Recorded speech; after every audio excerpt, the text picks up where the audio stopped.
선생님 공부하기 전에 한 가지 쓸데없는 거 한 가지 드릴게요. 제가 옛날에 이렇게 우리 무속 그런 쪽 인연이 있어가지고 막 국도 하고 막 이렇게 그러다 보니 그런 뭐 상가에 간다든가 이런 걸 되게 금기시하고 그렇게 살았거든요. 그 엄청나게 부정탄다고 상가에 가는 날은 절에도 못 오게 하셨거든요. 그 진짜 그 우리 또 가까운 분이 친척이 돌아가시고 이러면 100일 동안 못 갔어요. 절에. 저런. 못 오게 하고 막 그렇게 하시더라고요. 지금도 제가 그래서 상가에 가는 거는 조금은 꺼려 하거든요. 현지사에서도 상가에 가는 거라든지 이런 거는 좀 꺼려 했거든요. 그래서 이제 뭐 그 혹시나 가게 되면은 그 저기 천부다라니를 놓지 마라, 석가모니 연부를 놓지 마라, 막 그렇게 하셨는데 오늘 이제 남편이 상가에 간다더라고요. 그래서 제가 갔다 오면 막 소금 뿌리고 막 그랬거든요. 저는 거의 안 가거든요. 상가 경조사에 거의 안 가고 그렇게 살고 있는데 막 그런. 제가 볼 때 잘 사는 모습은 아니네요. 그죠. 그래서 친구가 없다고 말하는 것보다. 그거는 또 조금 달라요. 제가 그런 것도 있지만 글쎄 잘 모르겠어요. 저하고 좀 안 맞는 거예요. 그래, 그건 별 얘기고. 상갓집이라고 하는 거는 그냥 상갓집일 뿐이라. 네. 가족 중에 누군가가 죽어서 네. 그 죽은 사람을 생각하면서 슬퍼하고 죽은 사람을 우리들의 어떤 의식을 갖춰가지고 보내드리는 뭐 그런 일을 하는 자리지 뭐. 근데 분명히 거기에 그런 안 좋은 이제 그 무속 쪽에서 굉장히 안 좋은 연가들도 많이 오고 그래서 그런 연가 장애를 입게 된다고 하거든요. 저는 사실은 연가의 이런 기운도 제가 느껴봤고 실제로. 네, 그렇기 때문에 저는 부정 안 하거든요. 있다라고 저는 생각을 하거든요. 그게 아무것도 없다라고 할 수는 없는 것 같아요. 일단 죽은 당사자는 네. 거기 없어요. 그렇죠. 당사자는 뭐 몸을 같이 받았지만 몸을 받았지. 네. 죽는 순간 몸을 받는 거지. 그 외에 뭐 다른 어떤 존재들은 올 수 있겠죠 뭐. 근데 꼭 거기만 오는 건 아니고 물론 이제 그 자리가 주는 분위기가 있으니까 그쪽에 더 많은 존재들이 모이는지는 모르겠는데 그거는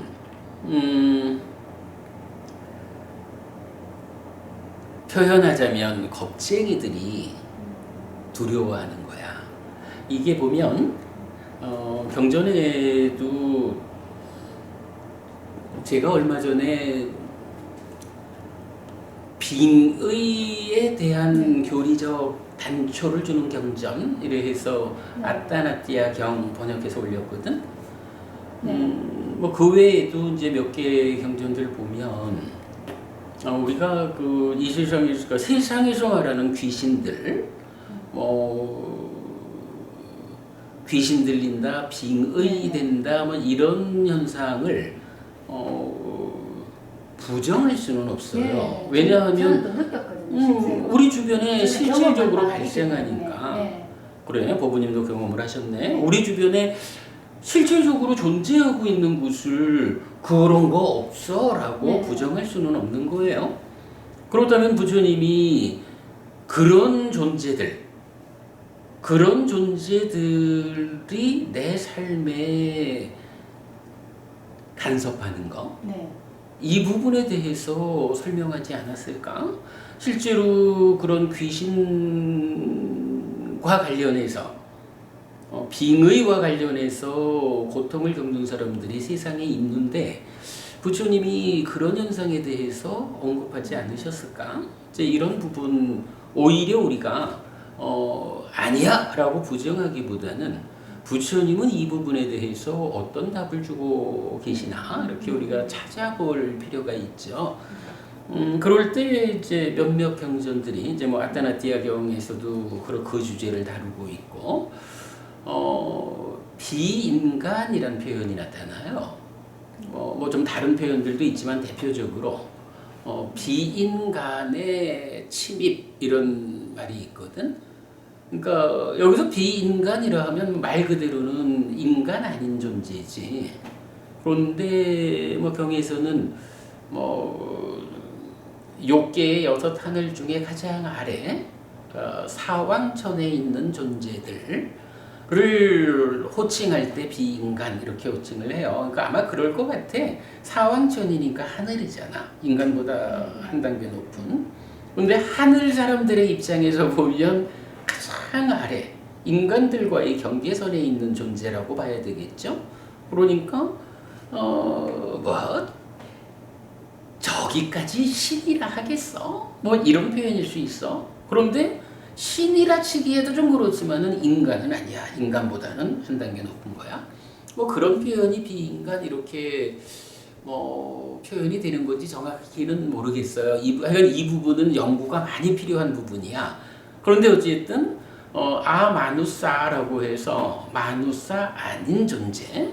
그래서 비인간이란 표현이 나오고 그 비인간이 인간들의 삶에 간섭한다라는 것을 뭐 비인간의 침입 이런 식으로 표현을 해요. 그 아타나티아 경에서는 아주 구체적 표현을 해주는 게 이 사왕천에 있는 그 낮은 신들의 무리지. 그 낮은 신들의 무리 중에 폭력적인 존재가 있다는 거야. 이 폭력적인 존재들이 사람들이 갈 때 같이 가고 앉을 때 따라 앉고 갈 때 따라가고 앉을 때 가까이 앉고 설 때 가까이 서고 다시 갈 때 따라가고 설 때 가까이 그러니까 옆에 가까이 서고 앉을 때 가까이 앉고 누울 때 가까이 눕는다. 요렇게 이제 딱 경전이 번역이 돼요. 그럼 그 얘기가 뭐야? 갈 때 따라오고 설 때 앉을 때 누울 때 내 옆에 같이 있는 거야. 이게 뭐 우리가 말하는 귀신들 된 게 빙의라는 게 그렇게 표현이 되는 것 같아요. 그러면 이제 그럴 때에 그런 비인간들 뭐 우리가 그냥 보통 말하자면 뭐 그런 귀신 같은 뭐 이런 존재들이 이렇게 나에게 침입했을 때 어떻게 해야 되는가? 라는 게 이제 한 가지로 아타나티아 경에서 말하는 부처님 저희가 이러한 계승을 하나 드리겠습니다. 이러한 계승을 부처님 제자들이 자주 읽으라고 부처님 해주십시오. 그러면 그 계성을 듣는 그러니까 계성의 내용이 뭐냐 하면 과거 7불 그러니까 윗바시 부처님부터 서가모니 부처님까지 이 7 부처님을 찬탄 칭송하는 내용에다가 사왕천의 동서남북 네 세상에 있는 존재들 동쪽에는 간다바가 있고 남쪽에는 꿈반다가 있고 서쪽에는 용이 있고 북쪽에는 약하 우리 야차라고 하는 거지. 이렇게 이제 동서남북으로 그 낮은 신들의 이름이 있는 거야.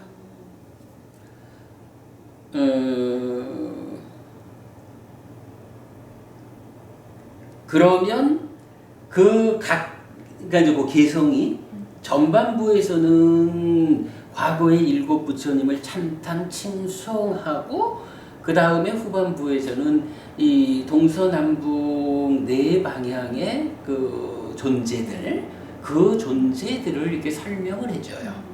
그러면서 뭐 이렇게 이제 좋게 이야기를 해주는 거지. 그러면 그 개성을 듣는 비인간들이 알고 보니까 부처님이 이렇게 훌륭한 분이구나 하고 그 폭력적 존재들이 폭력을 일으켜놓고 부처님에 대한 믿음을 일으키는 거야. 그럼 부처님에 대한 믿음을 일으키는 그 낮은 단계의 신들이 우리를 해코지할 일이 없죠. 첫째로는 이제 그런 개념이야. 그러니까 그 비인간들한테 부처님에 대한 믿음을 일으키게끔 이끌어주는 거. 그리고 그 경의 뒤에 가서는 그러나 그렇게 믿음을 일으키지 못하는 폭력적인 존재들이 해코지하고자 하면 그때는 이렇게 그 사왕천에 있는 장군들의 이름을 불러달라. 진짜 우리가 말하는 신장이. 뭐 이제 그 비슷한 거겠지. 마치 인간 세상에도 폭력배가 나타나서 해코지하려 그럴 때 호루라기를 확 불면 경찰이 나타나듯이 이제 그렇게 이제 아타나티아 경에서는 두 단계로 하나는 아예 이 개성을 부처님 제자들이 읊으면 개성 자체가 이러한 부처님을 찬탄하고 네 부류의 존재들을 이렇게 읽어주기 때문에 그들이 부처님에 대한 믿음을 일으킴으로써 나를 해코지하지 않는다. 그와 또 별개로 나를 해코지하려는 누가 있다 하면 이름을 불러달라. 이제 이렇게 하는 게 이제 그 경이고. 근데 그 경 말고 또 주로 상류다니까야의 몇 개 경전들은 비인간의 침입에 대해서 대응하는 또 다른 방법을 알려줘요. 이렇게 말을 해. 요게 이제 쇠로 만든 창이야. 이 창날을 맨손을 가지고 막 우러뜨려 가지고 그러니까 뭐 쇳덩어리를 만들겠다. 이래 하면 법원님 할 수 있을까? 못하겠지. 창이 쇳덩어리가 되기 이전에 손이 다 망가지겠지. 마치 그와 같다. 자애의 마음, 그러니까 자비희사 사무량심 중에 자무량심이지. 자애의 마음을 닦지 않는 자는 마치 맨손으로 창날을 우그러뜨리겠다라고 하는 거와 같다. 그러나 자애의 마음을 닦는 사람은 튼튼한 장갑을 끼고 창날을 우그러뜨리려고 하면 가능하다. 그와 같다. 이래가지고 비인간이 침입하고자 할 때 내가 아무런 공부하지 않는 자로 있으면 침입을 당하는 거야. 요거는 표현은 명확해요. 비인간이 나보다 힘이 센 거야.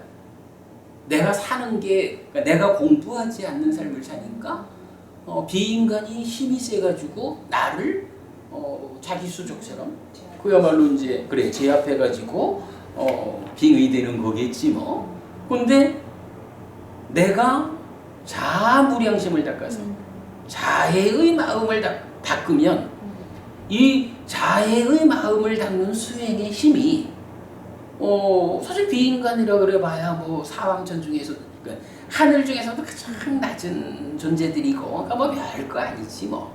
그러니까 내가 힘이 더 세버리는 거야. 힘센 자를 힘약한 자가 뭐 어떻게 해코지하겠어? 그래서 이런 귀신, 빙의, 비인간의 침입에 대응하는 또 하나의 방법이 자애를 닦는 거예요. 내가 자애의 마음을 채워가는 만큼 첫째로는 비인간의 입장에서도 내가 누구요? 그대가 행복하기를 바라는 마음으로 충만한 자애의 마음을 닦는 사람이니까 너 행복하라고 하는데 해코지할 리는 없잖아.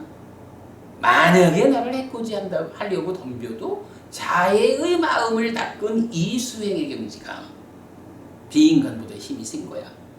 이기는 거야. 또 다른 비유가 있어요.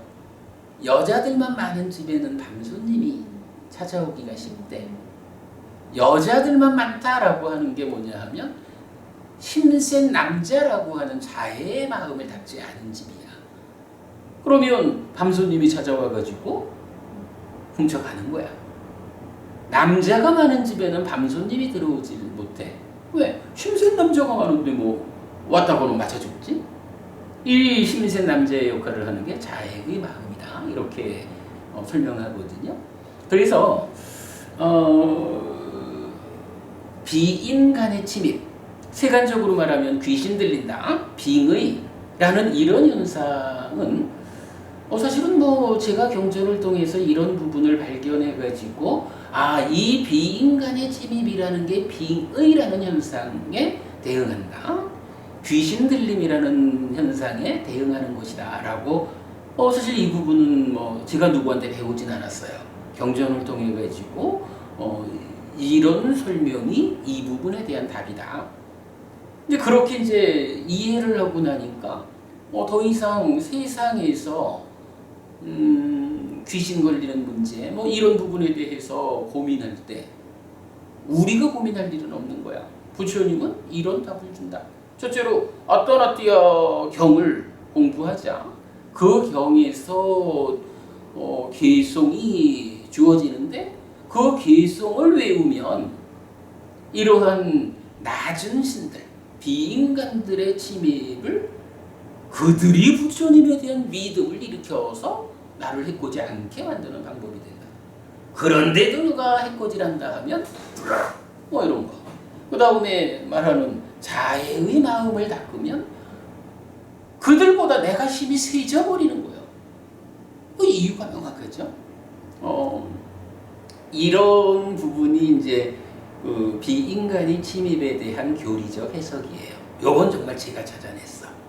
몰라 다른 사람이 누가 나 말고 또 누가 찾아냈는지 몰라도 이미 몇 년 전부터 이 얘기는 여러 사람들이 질문을 하는데 제가 이런 이야기를 하면 다 처음 듣는데 근데 이건 저도 처음에는 그랬죠. 이 귀신, 빙의 이런 문제는 원래 그런 존재가 없는데 당신 마음속에서 만드는 거지 이런 식으로 들었었지.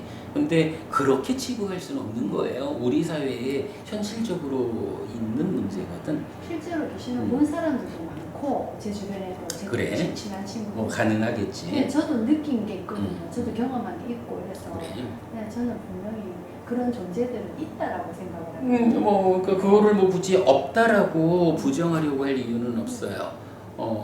우리가 가장 원초적인 바른견해 하면 저세상은 있다, 화생하는 화생은 있다, 업에는 화화보가 따른다 하잖아. 이 화생이 뭐냐 하면 우리 눈에 보이지 않는 존재들이잖아. 지옥, 악귀, 천상, 그리고 기타 하여간 어떤 인간들 이렇게 나오는데 아마 이런 존재들인 것 같아요. 그런 부분은 약간 더 연구가 좀 필요하지만 분명한 거는 부처님께서 우리 눈에 보이지 않는 존재들이 있다. 그래서 저 세상에 있기 때문에 달리 말하면 식과명색, 몸과 마음의 생존기간의 불균형 때문에 죽으면 이 마음이 새로운 몸과 함께 이 시기 새로운 명색을 만나서 다음 생을 이어 살아야 되는데 그 다음 생이라고 불리는 그 자리에 태어나는 것, 그러니까 태어나야 하는 다음 생이 어딜까? 테란습화 중에 테란습은 우리 눈에 보이는 인간과 짐승이야. 화생이 있다라는 이 말씀만으로 우리가 태어날 자리가 지옥, 축생, 악귀, 인간, 천상 이렇게 5갈래의 하늘이 5갈래의 우리 태어날 자리가 있다 이렇게 알려주는 거고 거기에 그러면 그렇게 5군데로 우리가 어딘가 선택돼서 가야 되는데 어디 갈래? 지옥 갈래? 지옥 가고 지옥 갈 수는 없잖아. 그래도 못해도 인간으로 태어나야 될 거고 하늘에 태어나야죠. 그러면 어떻게 하늘에 태어날까? 라고 하는 데 대한 답이 업에는 화와 보가 따른다. 부처님은 어떤 업을 지으면 하늘로 이끄는지 이걸 알려주잖아요. 그러니까 우리가 살아서 하늘로 이끌리는 업을 많이 지으면 대부분 하늘로 이끌리는 업을 짓고 살면 죽은 다음에는 그 업이 이끄는 대로 과와 보의 법칙성에 의해서 하늘에 태어나는 거지 가장 원초적인 바른견해 저 세상은 있다, 화생은 있다, 업에는 과보가 따른다. 이걸 말해주는 거죠. 자, 그러니까 그렇게 이제 우리가 보면 귀신이나 이런 부분은 오히려 명확해요. 그러니까 그 부분 가지고 고민할 일은 전혀 아니고 그러면 이제 다시 이야기가 돌아와서 나왔을 때 그래 상가 소금을 뿌리고 상가를 간다거나 남편이 상가 갔다 오면 소금을 뿌린다거나 하는 일은 사실은 의미가 없어. 오히려 남편 보고 여보 저기 오늘 상가집 가시려면 가는 동안이라도 자애의 마음을 많이 일으키고 가셔요. 자애의 마음 뭐냐? 사실은 상가집 갈 때는 아주 명확한 방법이 있어. 돌아가신 분, 또 돌아가신 분의 가족들, 이제 상주가 되겠지. 이분들의 대상으로 돌아가신 그이가 행복하기를, 그의 가족들, 현재 남아있는 유족들이 행복하기를, 오직 그분들이 행복하기를 바라는 마음으로 가득 채우고 가면 이게 자애의 마음을 닦은 거거든. 그러면 뭐 확인되는 건 아니지만 정말로 그 자리에 그런 귀신들이 많이 모였다라고 해도 그대가 행복하기를 하는 자애의 마음을 가득 채우고 온 이 힘 있는 자한테 어찌 해코지할 거야? 그러니까 소금 뿌리는 일보다는 당신 상가 가실 때 먹고 어떤 다른 문제를 떠나서라도 정말로 우리가 올바로 조문하는 방법이 뭡니까? 돌아가신 분, 그분의 가족들, 그들이 행복하기를, 그들이 아프지 않기를 이러면 이제 비가 되잖아. 그들이 행복하기를, 그들이 아프지 않기를, 요런 자애의 마음, 연민의 마음, 자비심을 마음에 가득 채우고 갔다 오셔요 하는 게 가장 현명한 방법이다. 이렇게 볼 수 있겠죠. 그러니까 그 뭐 상가집 가는 일을 그래 이제 법부님 잘 안 갑니다 하고 뭐 이제 이런저런 이제 시작하면서 이런 말씀하셨는데 제 생각에는 그래 그래서 공부가 필요한 거야. 상황을 우리가 바르게 이해를 하면 뭐 있을 수 있지 뭐. 나 있다라고 해서 나하고 뭔 상관이야. 내가 그들보다 힘이 센데 하고 정말로 우리가 조문을 잘하는 방법은 봉투에 뭐 돈을 뭐 5만 원이든 10만 원이든 돈 채워서 부주하는 것보다 물론 뭐 세간적으로 또 그런 일도 같이 해줘야 되겠지만 정말로 조문을 잘하는 거는 돌아가신 분이 다음 세상에라도 행복하시기를 바라는 마음, 그의 가족들이 아프지 않기를, 적은 아픔으로 장례를 잘 치르기를, 그리고 다시 행복하기를, 이런 마음을 채워주는 것이, 그러면 상가집 가는 일을 불편해할 이유가 없다고. 그리고 세상살이는 그렇잖아요. 결혼식에는 좀 못 가도 네 못 갔습니다. 미안합니다. 그냥 저 형편이 그래서 그냥 부주만 좀 했습니다. 이래도 크게 문제가 안 된다고. 근데 한국 사회에서는 상가집에를 안 갔다 그러면 그거 되게 흉 잡히거든. 이게 맞는 건지는 모르겠지만 한국의 문화가 그런 거야. 그러니까 그런 부분도 우리가 좀 고려할 필요는 있겠죠. 상가집 가는 일을 불편해하지는 말자. 그런 이야기.